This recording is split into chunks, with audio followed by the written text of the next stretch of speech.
அப்துல்லா இப்னு Umar ரலியல்லாஹு அன்ஹு அவர்கள் ஒரு மனிதனுக்கு ஒரு தர்மம் செய்கிறார்.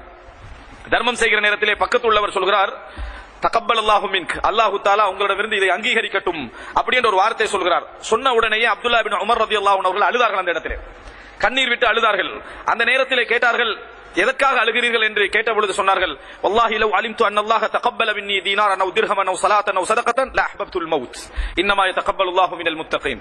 அல்லாஹ் ரப்பல் ஆலமீன் என்னிடமிருந்து ஒரு தொழுகை, ஒரு சதகா, ஒரு நோன்பு, ஒரு தர்மத்தை ஏற்றுக்கொண்டான், ஒரு தீனாரை ஏற்றுக்கொண்டான் என்று எனக்கு தெரிந்திருந்தால் அதற்கு அடுத்தது நான் மரணத்தை விரும்பி இருப்பேன். அல்லாஹ் ஒரு தொழுகை, நான் தொழுத தொழுகைகளில் ஒரு தொழுகை, நான் செய்த தர்மங்களில் ஒரு தர்மத்தை, நான் செய்த அதாவது நோன்புகளில் ஒரு நோன்பை அல்லாஹ் ஏற்றுக்கொண்டான் என்று எனக்கு தெரிந்திருந்தால் நான் மரணத்தை விரும்பி இருப்பேன். ஏன் தெரியுமா? அல்லாஹு தஆலா சொல்கிறான், நான் இறையச்சம் உடையவர்களிடம் மாத்திரம்தான் ஏற்றுக்கொள்கிறேன் என்று அல்லாஹு தஆலா சொல்கிறான்.